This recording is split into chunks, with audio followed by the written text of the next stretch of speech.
அன்பு நேயர்களே, இலங்கையின் திங்கட்கிழமை காலை முதல் இன்று காலை முதல் மிகப்பெரிய ஒரு பேசுபொருள் கல்வி அமைச்சு பத்திரமுல்லையில் இருக்கின்ற கல்வி அமைச்சுக்கு முன்பாக முன்னாள் அமைச்சர் விமல் வீரவன்சா வடக்கு முடக்கு பாட்டி ஒரு சத்தியாகிரக போராட்டத்தை ஆரம்பிச்சிருக்கின்றார். அடுத்த விடயம், இப்ப கடந்த ஒரு வாரமாக பிரதமர் ஹரணி அவர்கள் மாற்றப்படுகின்றார் என்று தமிழ் ஊடகம் தான் மாத்திரம்தான் அதை இஷ்யூ பண்ணு, வேற எந்த ஊடகம் போல. தமிழ் ஊடகம் ஒன்றுதான் ஹரணி அவர்கள் பதவி இறக்கம் செய்யப்படுகின்றார், வெளிநாட்டு அமைச்சர் அவரை அனுப்புறாங்க என்று ஒரு விசங்கைக்கு வந்தாங்க ஒரு தமிழ் ஊடகம். ஏற்கனவே நான் பலமுறை சொல்லியிருக்கேன் இந்த விடயம் குறித்து. நான் உங்களுக்கு ஆதாரபூர்வமா நான் காண்பிக்கிறேன் பாருங்க. இப்பொழுது ஒரு வாரமாக விஷங்காக்குது என்னென்றால், இது ஒரு அஜெண்டா கீழே இயங்குறாங்க. இந்த ஆட்சிக்கு குடைச்சல் கொடுப்பதற்காக ஒரு அஜெண்டா கீழே ஒரு தமிழ் ஊடகமும் இயங்க ஆரம்பிச்சுட்டு அதெல்லாம் இப்ப பண்ண போறாங்க எல்லாம் பண்றது ரெடி ஆகுறாங்க. என்றால் இந்த ஆன்லைன் ஊடாக சில பொய்யான செய்தி பரப்புறவங்களுக்கு எதிராக அரசாங்கம் தனது சாட்டை அடியை ஆரம்பிக்க போகின்றது மிக விரைவில். அது ஒரு புறம் இருக்க, பிரதமர் விடயத்தில் ஒருபோதும் மாற்றமில்லை, நாங்கள் மாற்றம் செய்ய போவதில்லை என்று லொக்கையா டிவிலின் செல்வா உத்தியோகபூர்வமாக அறிவித்துவிட்டார். இதுதான் இன்றைய இரண்டு தலைப்பு செய்திகளாக இடம்பெற்றிருக்கின்றது. ஆனால் இந்த பிரதமர் மாற்றம் என்ற செய்தி சிங்களத்துக்குள்ள வரவே கிடையாது. இந்த தமிழ் தான் எங்கிருந்து அவங்க எடுத்தாங்களோ எடுத்து அவிச்சு விட்டாங்க. அது ஒருபோதும் அதை மாற்றம் செய்யறதுக்கு விட மாட்டாங்க. ஏனெனில் அது என்ன காரணம் என்றால், இப்பொழுது நாங்கள் அதை பற்றி ஆராய போறோம். அதுக்கு முன்னாலே நாங்க தாரம் 5 மாதங்களுக்கு முன்பாகவே நாங்கள் தந்திருக்கின்றோம் என்ன, பிரதமர் விடயத்தில் ஒருபோதும் மாற்றம் செய்ய போவதில்லை என்று டிவிலின் சில்வா அப்பவே சொல்லிவிட்டார். அதாவது டிவிலின் சில்வா சொன்னது மட்டுமல்ல, அவருக்கு உள்ளுக்கும் ஆட்சிக்குள்ளிருந்தும் சைனாவில் இருந்தும் ஒரு அழுத்தம் வந்துச்சு, இந்த பிரதமர் பதவி நீங்க பாரம்படுங்க. ஏனெனில் இந்த பிரதமர் ஊடாக ஒரு பதவி கவிழ்ப்புக்கு, ஆட்சி மாற்றம் அல்ல பதவி கவிழ்ப்புக்கு அப்போதிருந்து இப்போதிருந்து அந்த வேலை செஞ்சு கொண்டு இருக்கிறாங்க ஒரு அணி. அது இந்திய அணி இல்லையே, அவங்க ஃபுல்லா செஞ்சு கொண்டிருக்கிறான். அதுக்குரிய வாஸ்தவம் என்னென்றால், பிரதமர் தலைமையில ஒரு 50 எம்பிக்களை தூக்குறது. ஏன்னா எம்பிக்களும் இருக்கிற பஞ்சத்துல இருக்கிறாங்க. அது என்பிபிக்குள்ள புதுசா வந்தவங்க. இப்ப ஜேவிபின்னு சொல்லக்குள்ள பழைய சீனியர்ல விஜய் ஹேரத், லால்காந்த, அப்புறம் பிமல் ரட்நாயக்க, அனுர், இந்த 4 பேரும் தானே சீனியரிட்டி. அவங்க ஒருபோதும் அவங்க இயக்கத்துக்கு செய்ய போறலையே. பிந்தி வந்தவங்களுக்குள்ள மிகப்பெரிய ஒரு ஒரு ஒரு ஒரு அமளி செய்து எப்படியும் இந்த ஆட்சியை மாற்றுவதற்காக ஒரு கங்கணத்தை கட்டிக்கொண்டு அலைவராக இந்த அந்நிய சக்தி கூட சேர்ந்து இப்போது நல்ல சூடு பிடிக்குது அமெரிக்காவும் கூட. இப்ப தற்போதைய சொல்லிருக்குது அந்த என்னது, இந்த மாம் சொல்லிருக்குது, அந்த என்னது வெனிசுவேலாவின் தற்காலிக அதிபர் நான் தானா. எங்க போய் சொல்ல போற, அவனுள்ள வளத்தை எல்லாம் சுரண்டிக்கிட்டு அந்த ஆளை கொண்டு சிறையில வச்சுக்கிட்டு அந்த ஆளை போட்டு ஃபுல்லா ஜனாதிபதி கொண்டு வச்சுட்டு இந்த மாம்சம் சொல்லி தெரியுது இப்ப வெனிசுவேலாவின் அதிபர் நான் தான். அப்ப இந்த முதுகில எலும்பு இல்லாத வந்தான மத்தவன் எல்லாம் நான் வடிவேல் வருவேன், இந்நேரம் பிடிச்சான சாத்தப்படாதா, அது ஒண்ணு தூக்கிட்டு போ. ஒரு முடிவு காணப்படவில்லை. இப்படியோ பேசி அர்த்தம் இல்லையே. அப்ப நாம் இதுக்கிட்ட வருவோமா, மாறும். எனவே அப்போதான் அழுத்தம் வந்த உடனே லொக்கையா தனக்கு வேணாம் என்று அமைத்திட்டார். அப்ப ஆக பிரதமருக்கு எதிராக முதலாவது நகர்வுல தோல்வி அடைகிறாங்க. பிரதமருக்கு எதிரான ஆட்சி கவுப்பு முன்னெடுப்பில் ஆட்சி கவுப்பு மாத்திரம்தான், ஆட்சி மாற்றம் அல்ல, ஆட்சி கவுப்பு. அப்படியானால் அப்ப நகர்வு என்ன, பிரதமர் தலைமையில 50 எம்பிக்களை தூக்கினா அங்க 159 தான் இருக்க போகுது. 50 தூக்கினா அவங்க 159 மொத்தம் 50 தூக்கினோம்டா இல்ல 50-55 தூக்குவாங்க, ஆட்சிக்கு போல. எல்லாரும் சேர்ந்து இந்த எதிர்கட்சிகள் சிறு கட்சிகள் இந்த இருக்குதானே, இப்ப இந்த நபிசுல இருக்கிறான் தானே, பணம் இல்லாம பணப்பட்டுவாடா ஒன்றும் இல்லாம இருக்கிறாங்கல்ல, அவங்க எல்லாம் சேர்ந்து பிரதமர் மீண்டும் ஹரணி தலைமையில ஒரு ஆட்சி எதிர்கட்சி ஆட்சியா இருக்கும். இப்ப ஜனாதிபதி ஒரு ஆட்சி, பிரதமர் ஆட்சியா இருக்கும். அதுக்கு ஆப்படிச்சார் சொல்லுவா. அப்ப நடக்கலையே, அது நடக்கல. அப்புறம் 2வது கதை என்ன, 2வது ஒரு நாங்கள் அந்த 3 மாதத்துக்கு முதல்லையும் சொல்லித்தாரோம் பாருங்க. இதே மாதிரி ஒரு புரளி வந்துச்சு. அந்த புரளிக்கு ஆப்படிச்சாரு, அதே டில்வின் சில்வா அடிச்சாரு. இப்போதும் ஆப்படிச்சிக்கிறார். என்ன சொல்றார் அதை பார்ப்போம். அதுக்கு அப்புறம் வரும்.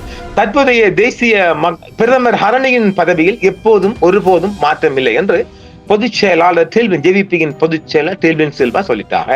தற்போதைய தேசிய மக்கள் சக்தி அரசாங்கத்துக்குள் பிரதமர் பதவியில் ஒருபோதும் நாங்கள் மாற்றம் செய்ய மாட்டோம் என்று அவர் மீண்டும் 3ஆம் தடவையாக வலியுறுத்துறார்.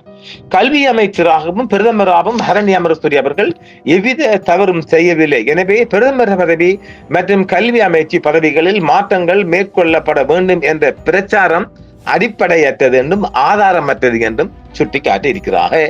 இதேவேளை தற்போது சர்ச்சைக்குரிய விடயமாக இருக்கும் கல்வி மறுசீரமைப்பு திட்டம் தொடர்பான விடயங்கள் குறித்து முறையான விசாரணைகள் நடத்தப்படும் என்றும் இதன் போது தவறு எங்கே நடந்தது என்பது கண்டறியப்படும் என்றும் டெல்வின் சில்வா லொக்வையா சொல்லிட்டார்.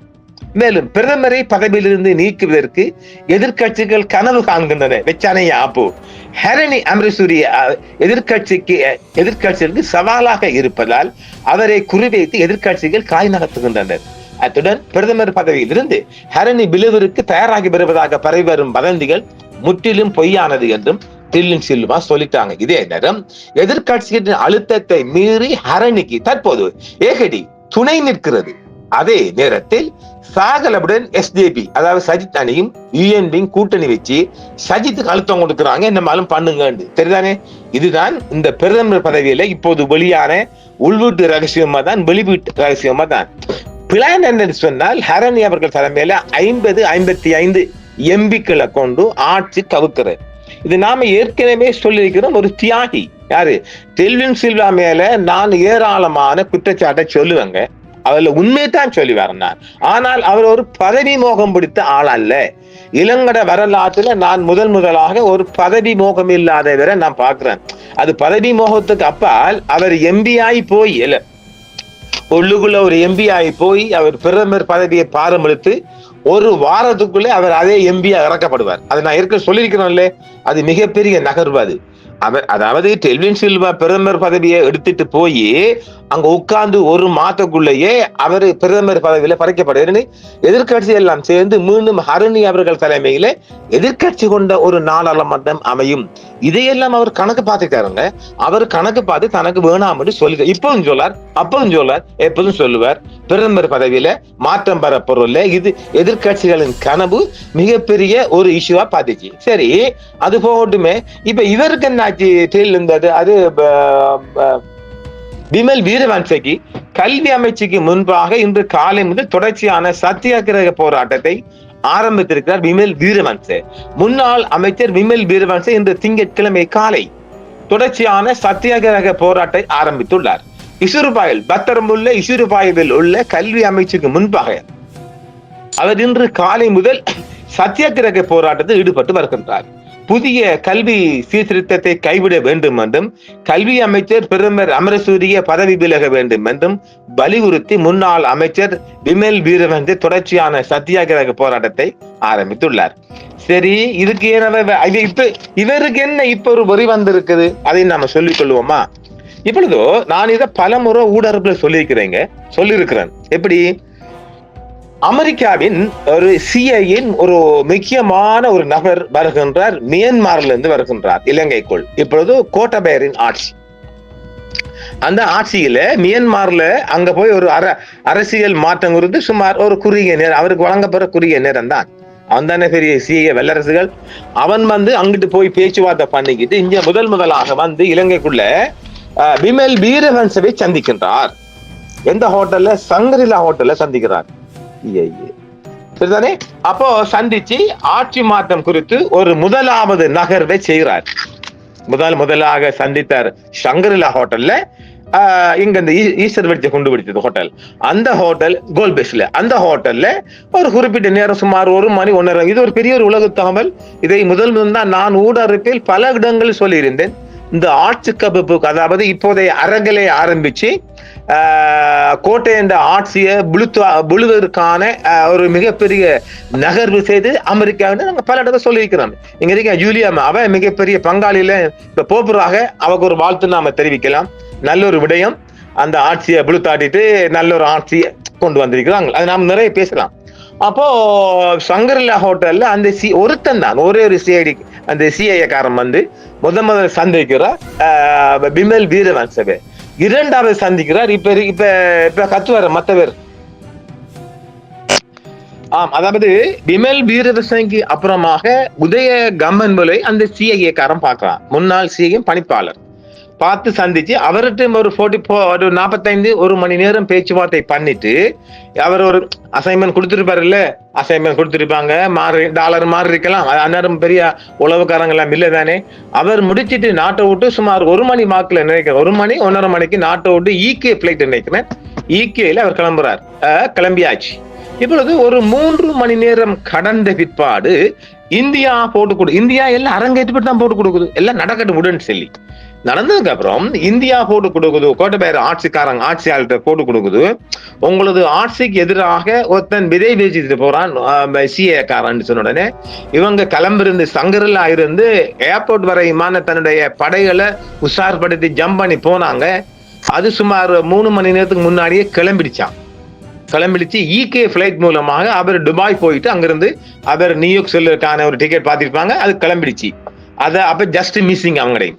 அப்ப ஆக இப்பொழுது இந்த கம்மன் பிள்ளையை பற்றி நாம் எடுத்துக்கொண்டால் அவருக்கு உள்நாட்டுக்குள்ள அவருக்கு கொடுக்கப்பட்ட அசைன்மெண்ட் அப்படி பெஸ்டா விமல் வீரவன்சே. இந்த விமல் வீரவன்சே அதுக்கப்புறம் தான் கோட்டபாய்க்கு எதிராக போர்க்கொடி தூக்கி தன் அமைச்சிலிருந்தும் ரிசைன் பண்ணிட்டு வெளியே வந்து கிளம்பினார். அதுக்கப்புறம் தான் மிகப்பெரிய நெருக்கடி கிளம்பிச்சு. இது ஒரு வரலாறு இருக்குது, புரியுங்களா? இது ஒரு பதியப்பட்ட வரலாறு இருக்குது. அந்த கோட்டையர் ஆட்சியில முதல் பார்த்திருப்பீங்க, முதல் வெளியானவர் விமல் வீரவன்சே, அதுக்கப்புறம் தான் கம்பமில். இந்த 2 பேரும் தான் இதுக்குரிய அசைன்மெண்ட் பொறுப்பாளர்கள். இப்பொழுது பத்திரமுல்ல கல்வி அமைச்சுக்கு முன்பாக இவர் சத்தியாகிரகத்தில் இறங்கிட்டார். இப்ப இவருக்கு என்ன அசைன்மெண்ட் கொடுக்கப்பட்டீங்க என்பதை மக்கள் புரிஞ்சு கொள்ளுங்க. இது உள்நாட்டு அசைன்மெண்ட், இது வெளிநாடு வரக்கல. இதுல இவருக்கு இப்போது விமலுக்கு கொடுக்கப்பட்ட அசைன்மெண்ட் லோக்கல் அசைன்மெண்ட். யார் கொடுத்திருப்பா என்பதை நீங்களாக புரிந்து கொள்ளுங்க. அப்புறம் இப்பொழுது இவர் வைத்திருக்கிற இந்த தீப்பந்தத்தை கல்விகள் ஊடாக, பாடசாலைகள் கல்வி திணைக்களங்கள் ஊடாக பத்த வைக்க பார்க்கிறார். இது அரசாங்கம் எப்படி எடுக்க போகுது எனக்கு தெரியல. அவசர செய்தியாக நாங்கள் ஒரு ஆய்வாக தருகின்றோம்.